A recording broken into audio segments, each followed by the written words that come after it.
you ever have a craving for a pizza? Oh, I was sitting there this morning waiting to go get a brake job on my Harley. Well, the boy said the parts wasn't in, so I said, I wanted to go for a ride. Angelique, she says, hey, Old Mac, let's go for a ride. I go, where do you want to go? She said, I don't care. Let's go get some air. I want some breeze on my knees. So here we are. We're heading out. It's about a 50-mile drive. Now, I've already did all the riding. We're over the little town of Dora. Dora is in Alabama. And we didn't want to bore you with all that other boring stuff from our house in Coleman County all the way to Walker County. Now, here we are. This is a good little old road right here, but you gotta be really careful. The law lives off people like us. No, they don't tolerate anything. Hell, they got a jail in this county, right here. And an old boy, he had a minor offense.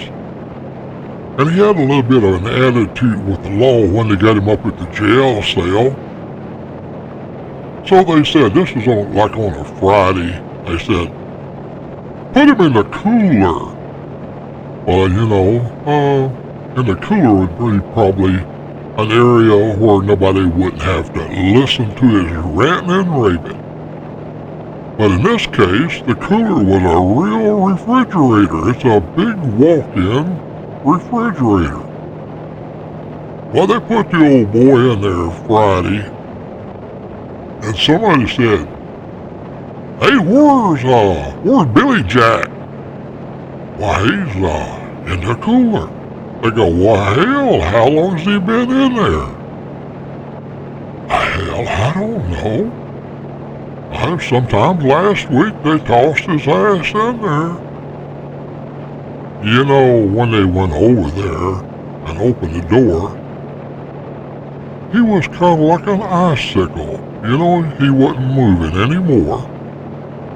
They said his face was sort of contorted like he was still screaming. That's the way it froze up on him. So that's the reason you gotta be careful on this road right here. You might be just doing 3 or 4 miles over. An old boy comes walking up to you with that ticket book in his hand and he go, what's your hurry, gopher? I go, what? I'm just trying to go get a pizza. We don't cotton deer kind of people here. We see you got them Coleman County tags and you think you're a little bit better than we are here in Walker County, but let me tell you, I'm telling you right now, you ain't as good as us and we're gonna make you pay the price. Now, if you say any more, I'll introduce you to my billy stick. I'll soften you up a little bit. It's scary, I can't.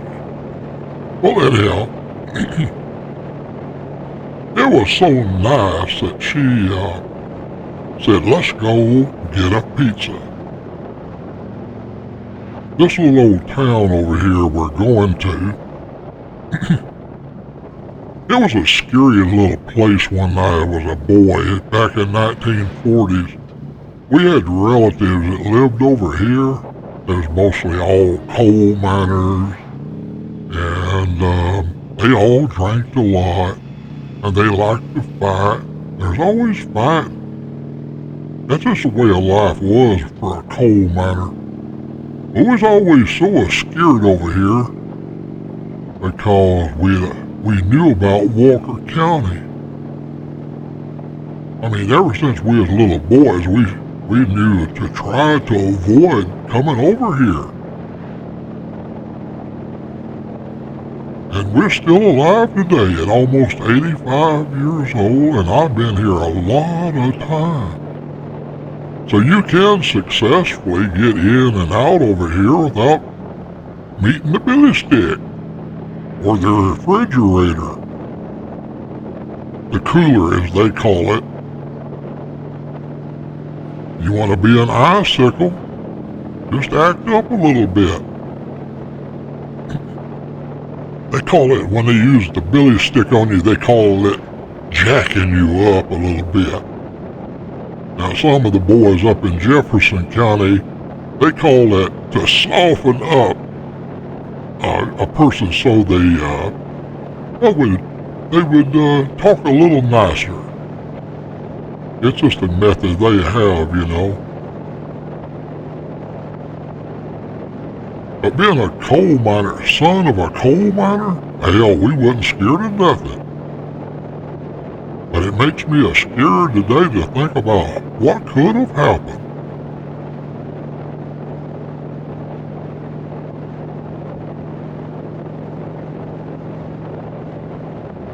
It is a beautiful 85-degree day.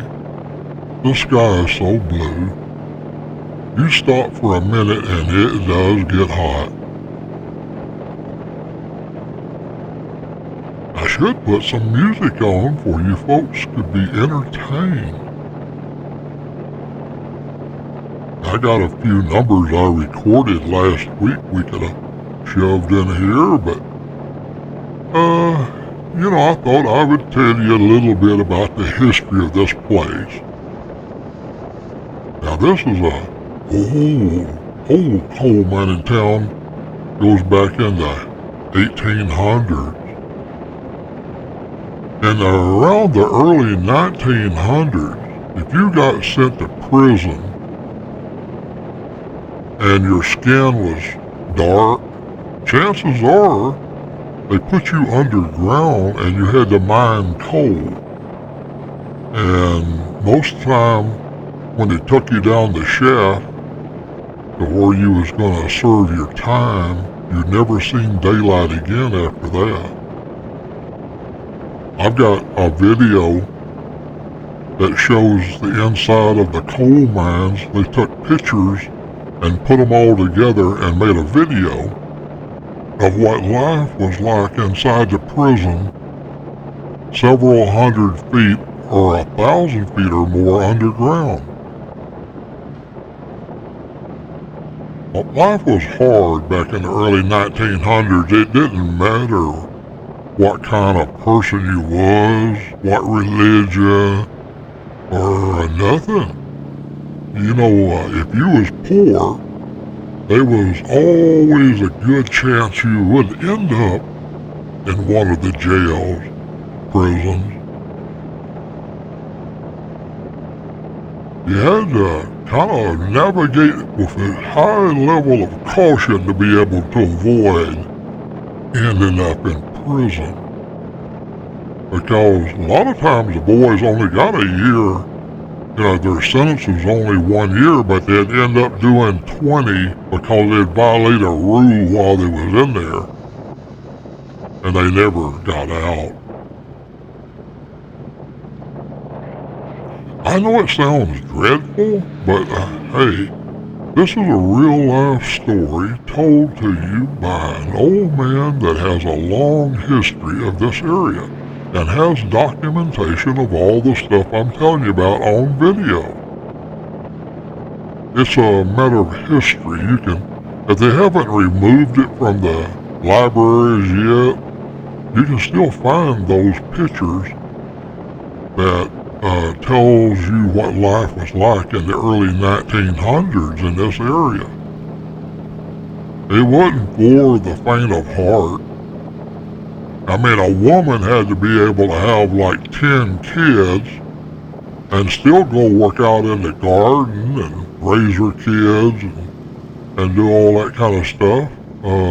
You didn't have hospitals now. You just got over and humped up and squatted one out, you know. I mean, it's all in the day's work. You know, there she goes. We'll have to roll it over to see what it is. It might be a little girl. And again, it might be a worker. If you got a boy, he'll help bring some income into the family. He'll be in the coal mines by the time he's 9-year-old. Them little girls, about all they could do is, possibly find them a good husband that made a lot of money. He might be a foreman or something, you know. You always wish for the best for your kid. But then sometimes they just marry another coal miner, have 10 kids, get really hollow around the eyes, you know, looking hopelessly into the evening, you know, not knowing if there's going to be any beans for the pot tomorrow. Or not even a pot to piss in. I mean, things were hard. You know, I ain't talking about it was like, maybe have to pay 2 more cents for a gallon of gas. No, hell no. Nobody had gas. Nobody had cars. Everybody walked. And you didn't have no well water in the house. You had to get your water at the spring, or you had to go down to the creek, carry some buckets and bring some water in. You kids, you people, you young 20, 30-year-old people ought to be so grateful that these old people paved the way so you don't have to ever worry about anything like that in your life.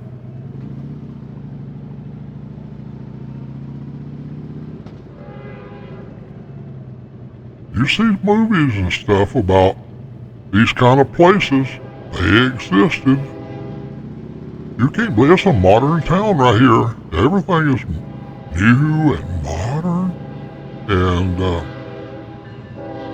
you would never know that kind of stuff was going on in the early 1900s. Well, there's the old train.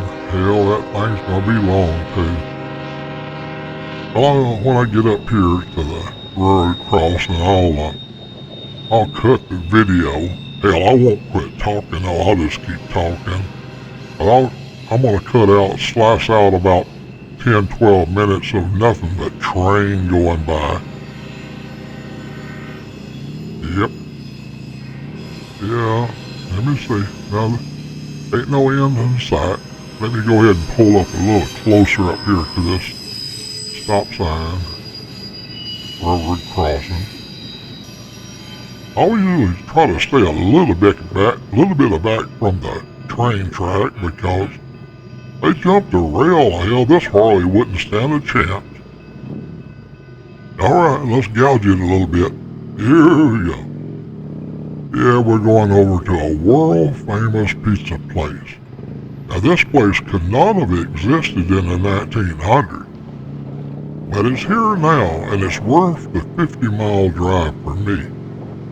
We're just about a block away, and you're gonna see a place that was created by God Himself to bring man a slice of comfort.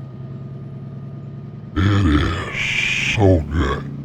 I ain't gonna be able to share my pizza with you, but you just have to take my word. Oh, Lord. There goes another train. Hell, it's right behind me. Whoa, what the hell was that? Oh, that's an old steam train. We're back in the 1900s. Oh no, there goes Angelique. Oh, I thought for a minute I was having a flashback. It scared old Mac, man, I'm telling you. Let me just get out of this parking spot here. I just noticed there's a blue bar there. And that means handicap, I believe, but it doesn't say that. So I'm gonna back on up. There's another car behind me. As soon as that thing moves a little bit, I'm gonna slice this thing back here a little bit. while she running there. We ordered that pizza. We told her what time was going to be here. And, yeah, that car's moving. Let me get back. Let me get back in here. Well, you know how people do. They'll make like they're going to move, and then they'll look around, put some stuff in their wallet or purse, or buckle the kids in. And finally, yeah, I think they're going to put it in gear. They're fixing. I'm just trying to free up a spot here. Yeah, here we go. Yeah. Yeah, see, we just back on up in here. Now, we're going to try our best to be real good citizens. Now, looky right there. Look right, they got a whole spot they can park in. Old Mac, you know, he's not an astronaut. He don't take up space, man. You know, he's going to do the right thing. Well, let's just see now. We've had the camera running since we pulled up into the parking spot. And we're going to see how long it takes for her to go in and get that pizza. Oh, look at here. Look at here. Oh, hell, that thing looks big. You can almost see the aroma coming up off it. Whoa! Oh, man. Oh, I can almost smell it. God bless you. Have a great day. Love everybody out here.